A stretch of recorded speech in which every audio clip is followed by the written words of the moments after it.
Wellness Rhythm Show. Find your rhythm. Live your wellness. Y'all, let me tell you, I turned 38 last month, and my sister, who just hit 52, called me in a full panic. She said, "Emma, I ate exactly what I ate at 40, and I gained 8 pounds doing nothing." And I didn't know what to tell her. Right, and that call your sister made, millions of people are having that exact same moment. Here's the thing. There is something real happening metabolically in our 50s, but the wellness industry has turned it into something genuinely terrifying, and a lot of that fear is overblown. Which is exactly why we're doing this episode. Today, we're untangling what's actually happening to your metabolism in your 50s. The real science versus what's just fear-mongering designed to sell you supplements. No doom, no magic fixes, just the honest picture. Let's get into it. So let's start at the beginning. When people say my metabolism slowed down, what does that actually mean? Because I feel like it gets thrown around a lot. Right, so metabolism, specifically your basal metabolic rate or BMR, is just the energy your body burns at rest. And yes, it does decline with age. But here's what the research actually shows. It's far more gradual than most people think. How gradual are we talking? A landmark 2021 study published in Science, led by Herman Pontzer at Duke University, tracked over 6,400 people across 29 countries. And their finding was striking. Metabolic rate actually stays relatively stable from roughly age 20 to 60. Wait, 20 to 60? That's not what anyone on Instagram is telling us. Exactly. The steeper decline happens after 60. The 50s are more of a transitional zone. Now that doesn't mean nothing changes, because something significant is changing, but it's not purely metabolic. So what is changing then? Because my sister is not imagining those 8 pounds. No, she's absolutely not. The bigger driver in the 50s, especially for women, is hormonal. Perimenopause and menopause cause a significant drop in estrogen, which affects where fat is stored. Research from the Journal of Clinical Endocrinology and Metabolism shows a shift toward visceral fat, which is the fat around the abdomen. And that's the kind that carries more health risk, right? Correct, it's associated with cardiovascular and metabolic health concerns. And for men, declining testosterone in their 50s causes a similar shift. Less lean muscle, more fat accumulation. Different hormones, similar story. Here's the thing, though. This is where I see a lot of fear-mongering kick in. Because suddenly everyone's selling cortisol-balancing teas and metabolism-boosting drops, and Right, let's unpack that, because there's a real mechanism being exploited there. Cortisol, the stress hormone, does influence fat storage, particularly abdominal fat. Research from the University of California, San Francisco confirms that chronic stress elevates cortisol and that eyes link to weight changes. But a $17 herbal tea is not the answer. Okay, thank you. I needed someone to say that plainly. What the research actually points to is muscle mass. This is the underappreciated piece. After 30, adults lose roughly 3 to 8% of muscle mass per decade. By your 50s, that loss compounds, and muscle is metabolically expensive tissue. It burns more calories at rest than fat does. So if you're losing muscle, your actual caloric burn drops, even if your base metabolism hasn't cratered. Precisely. And this is where I think the conversation gets genuinely useful, because muscle loss isn't inevitable. It's highly modifiable.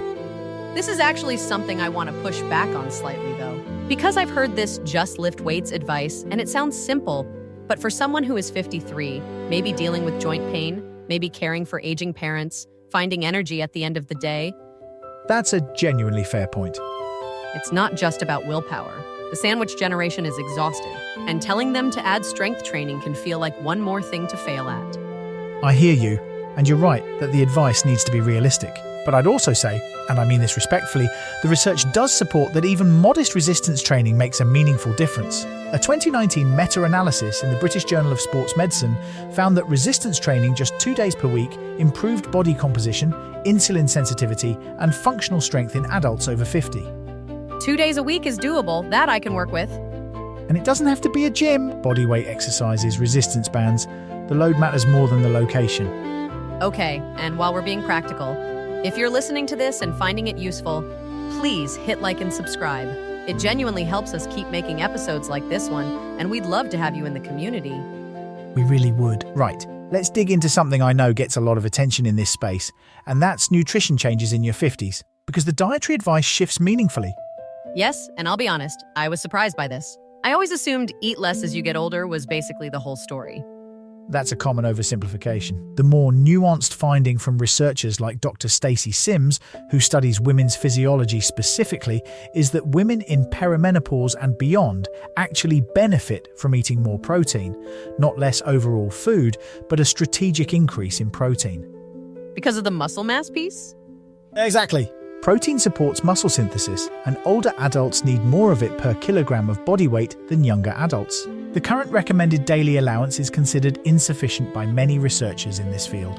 Dr. Donald Lehman at the University of Illinois has been particularly vocal about this, advocating for closer to 1.2 to 1.6 grams of protein per kilogram of body weight for adults over 50.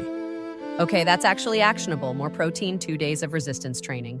I feel like this is a different conversation than your metabolism is broken. Good luck.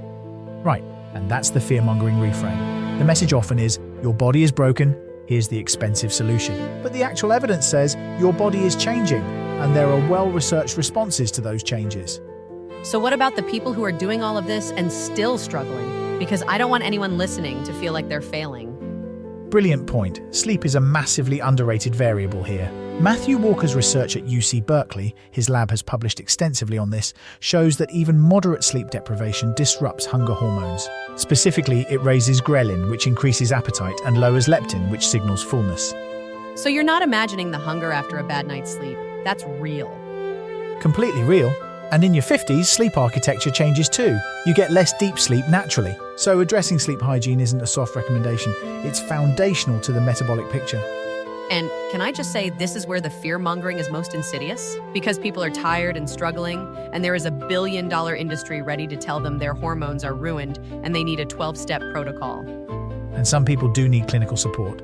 We want to be clear about that. If someone suspects a thyroid issue or is struggling significantly with perimenopausal symptoms, a conversation with their GP or an endocrinologist is absolutely appropriate. We're not in the business of replacing medical advice. Absolutely. But there's a huge space between everything is fine and you need a complete medical overhaul, and that's the space we're trying to help people navigate. Agreed. And the honest summary is, metabolism in your 50s is changing, not collapsing. Hormones are shifting. Muscle mass needs attention. Protein matters. Sleep matters. And the majority of people can make real, meaningful progress with those levers without buying into the fear. Y'all, if I had to give you one thing to take away from today, it's this. Your metabolism is not broken. Your body is changing and changing in ways that are actually well understood. The number one move is protecting your muscle mass through resistance training, even just twice a week, and making sure you're eating enough protein to support it. Right. And I'd add, be appropriately skeptical of anything promising to reset or fix your metabolism overnight. The evidence points toward the unsexy, consistent basics, which honestly is almost always where the evidence points. It really is. And I love that about the evidence. Deeply unglamorous, entirely effective. If this episode helped you make sense of something you've been worried about, please share it with someone in their 50s who needs to hear it. And if you haven't already, and subscribe so you never miss an episode. We'll be back soon. In the meantime, do the 2 days, eat the protein, sleep. That's genuinely it. Take care of yourselves, y'all. See you next time. This show is part of the VoxCrea.AI system.